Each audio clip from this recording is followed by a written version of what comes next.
Merci infiniment encore une fois dans ce programme très fort.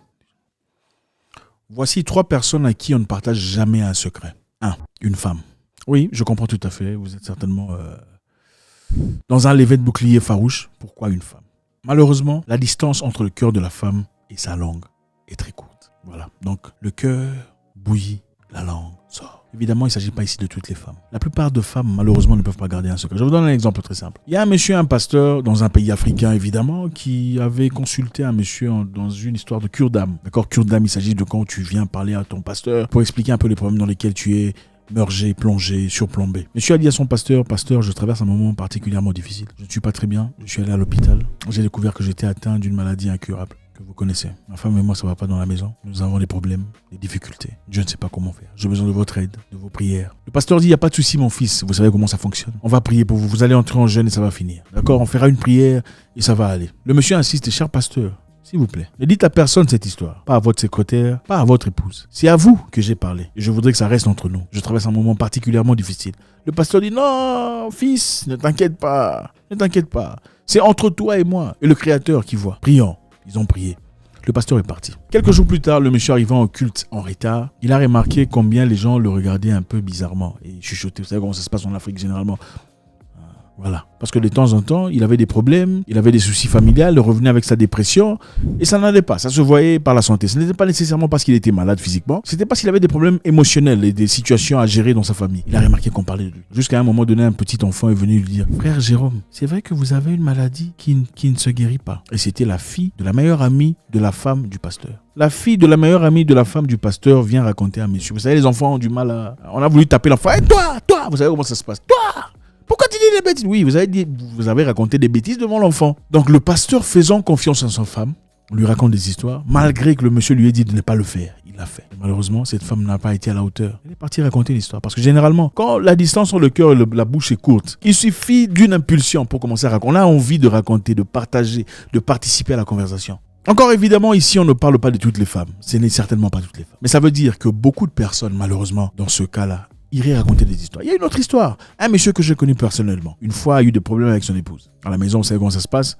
C'était une histoire d'enterrement ou quelque chose comme ça. Devant les gens, vous savez, en Afrique, généralement, quand quelqu'un meurt, les gens viennent participer, les gens viennent célébrer la vie de la personne, dont la famille de la personne, du défunt.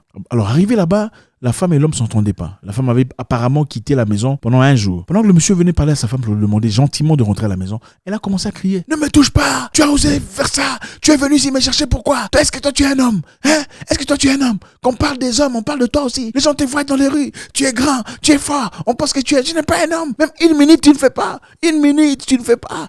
Tu es un homme de 5 secondes, va là-bas. Devant une centaine de personnes. Certes, c'était son époux. Beaucoup de maturité, inévitablement. Aujourd'hui, ils sont toujours ensemble. Quand on les entendait en ce moment-là, on pensait que c'était la dernière fois. Donc, ils seraient plus. C'est fini. C'est bon, c'est fini. Mais aujourd'hui, ils sont toujours ensemble. Est-ce que la honte est partie? Est-ce que les gens ont oublié? Voilà. C'est un secret que certaines personnes, malheureusement, certaines femmes, malheureusement, sont incapables de garder. Donc, la distance entre le cœur et la bouche, très courte. Les deuxièmes personnes à qui il ne faut jamais partager votre secret. Et ici, on parle des amis en général. Vous savez, c'est tout à fait normal. Quand on a des sentiments, on a un cœur brisé, on a envie de parler à quelqu'un. Et généralement, on se confie à une personne à qui on a confiance ou à une personne à qui on parle. Et très souvent, quand vous allez au boulot, vous parlez avec quelqu'un lundi, mardi, mercredi, vous pensez que vous êtes devenus amis. Surtout quand votre mentalité s'accorde, vous êtes tous partisans d'une église ou peu importe une certaine vision de la vie, vous pensez que vous êtes amis.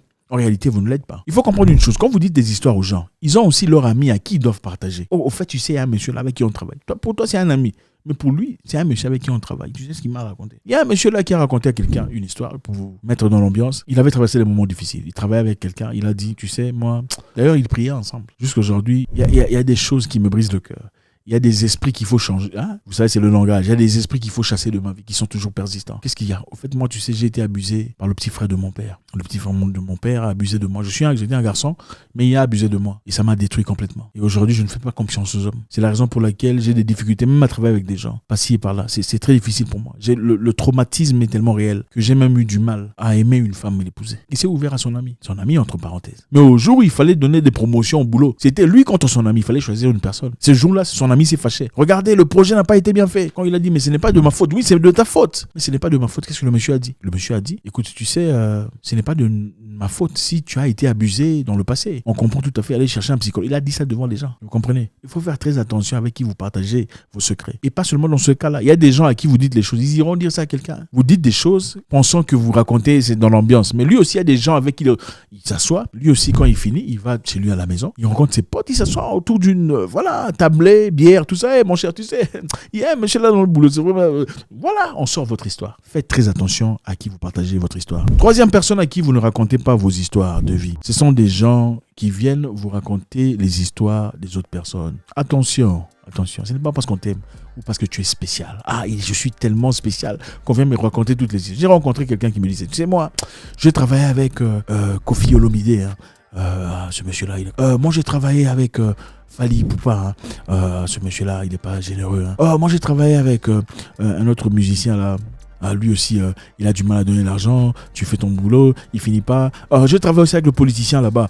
Au fait, il a un pléthore, un panoplie de personnes. Fali Poupa, Kofi Olomide, politicien ici, danseuse là-bas. Il connaît toutes leurs histoires. Et parmi ces histoires, il n'y a aucune histoire positive. Pas une seule. C'était toutes des expériences négatives. Ah, cette fille-là, elle n'est pas ce qu'elle prétend être. Il n'a pas autant d'argent qu'il prétend. Ah, ce sont des apparences. D'ailleurs, d'habitude, même les habits là ne lui appartiennent pas, c'est par rapport au contrat. Lui pensant faire ça pour me gagner. Vous savez, des fois, les gens font un peu de trop pour faire cet effet-là, gagner la confiance d'une personne, pensant qu'en disant des histoires sur une autre personne, il gagnerait mon cœur en disant il partage beaucoup d'informations, il serait très important dans mon organisation. Mais en réalité, j'ai réalisé que cette personne qui se plaint disant que tel ou tel ne l'a pas payé conformément, il fera de même avec moi. Celui qui raconte des histoires sur d'autres personnes, chez vous, raconte vos histoires chez d'autres personnes.